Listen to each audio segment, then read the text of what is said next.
Chair recognizes Ms. Boebert from Colorado.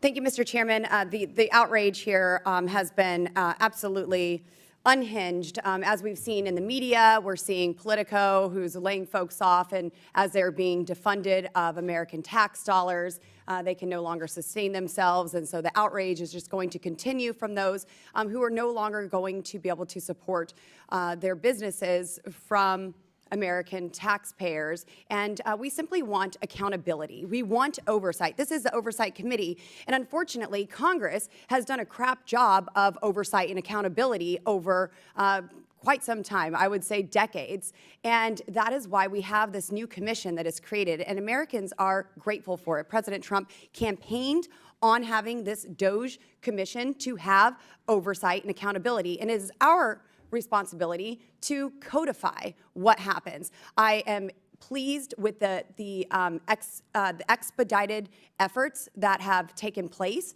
to really get this out in the open and expose to the American people what their money is actually being sent to. And let's just be honest with the American people. Unelected bureaucrats have been funneling their hard-earned taxpayer dollars to ridiculous and even malicious causes.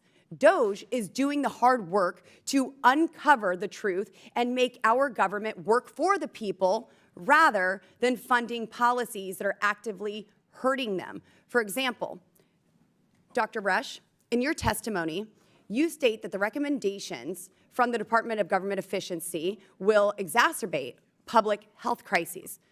How is that the case when DOJ is advocating to defund EcoHealth Alliance, which was involved in the research in the Wuhan lab that created coronavirus, that created this global pandemic that killed people and ended the livelihoods of many others?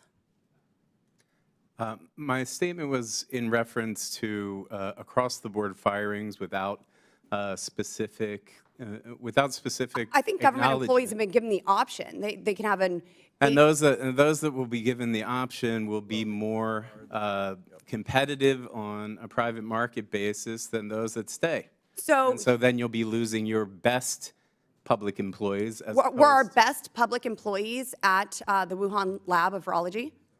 Were those our best employees? Was that where our funding was going, to the best and the brightest who started a global pandemic? I'm saying when you make a 20% across the cut without I think there's been a lot of inefficiencies, and I'm excited to see where this goes and the exposure of that. And Dr. Resh, the last administration weaponized NGOs to aid and abet illegal aliens across and within the interior of the United States. We saw millions of taxpayer dollars being funneled to NGOs that were spent on plane and bus tickets, hotel rooms, and even to coach illegal aliens on how to illegally stay in the country. Heck, we have a Congresswoman who is currently coaching illegal aliens on how to stay in the country, what terms to use, even if they are untruthful. Now, Dr. Resh, how does transporting millions of unvetted illegal aliens into our country make America safer? And how does stopping the funding of those NGOs harm America? That is tangential and irrelevant to myself. Oh, it is not irrelevant. Let's go through the list of relevancy, shall we? When we have open borders allowing millions of illegal aliens coming into our country unvetted, then the relevancy is in terms of Laken Riley, Jocelyn Nungary, Rachel Morin, Ruby Garcia, Elizabeth Medina, and I could go on and on and on and on with the American citizens who were killed at the hands of illegal aliens. So I think it's pretty relevant to say we need to look into these NGOs and what they are doing with these unvetted illegal aliens coming into our country and remaining into our country. Would you agree? Does that bring some relevancy to the topic, sir?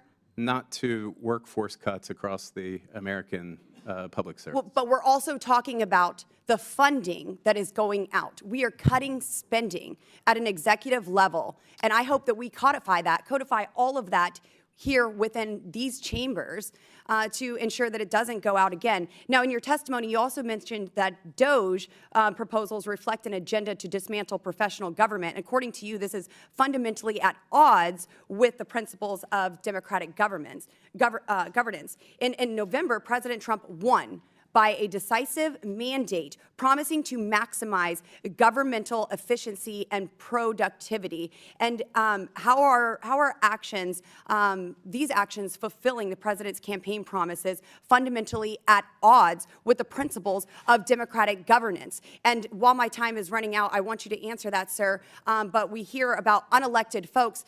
Democrats didn't even get a chance to vote for their own presidential candidate in their primary. So don't talk to me about unelected people actually being involved in the decisions in this country. But I would like to hear how that's at odds, sir.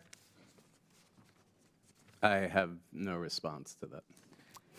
Well, that's kind of Mr. Chairman, the gentlelady. I yield. Thank you.